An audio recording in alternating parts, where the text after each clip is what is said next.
Time now for Better Money Boston, here with Joel Johnson, managing partner at Johnson Brunetti. In those lead-up years to retirement, Joel, what should we all be considering?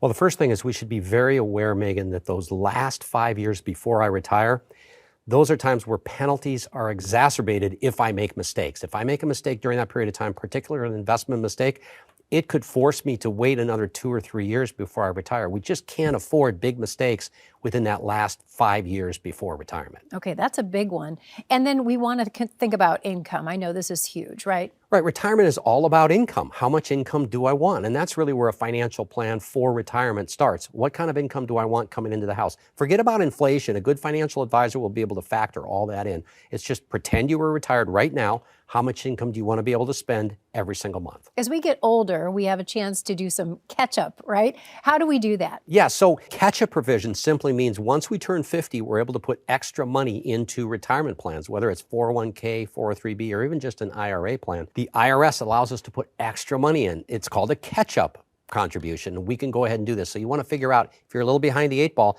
can I do it in a tax-favored way, which would be utilizing this catch-up provision. Okay, then we have to start balancing what we want to spend probably with what we want to leave, right? That's correct. So think about, do you want to leave money behind, or do you want to spend every last nickel you've saved in retirement? And that's a big question, because depending on that answer, that will let us know how much money you can spend in retirement. For instance, if I want to make sure I leave something to my children, maybe $10,000 a month is what I need to be able to spend in retirement. But if I'm not going to leave anything behind, maybe I can have $13,000 or $14,000 a month, because I don't care if I die and there's nothing left. These lead-up years to retirement, we have opportunity to tweak taxes.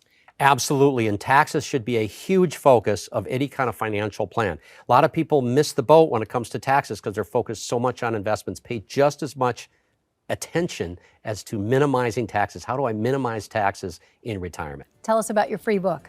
Yeah, so we have a retirement checklist. It's a pre-retirement checklist, and what we cover here is any kind of things that you need to make sure are taken care of before you retire.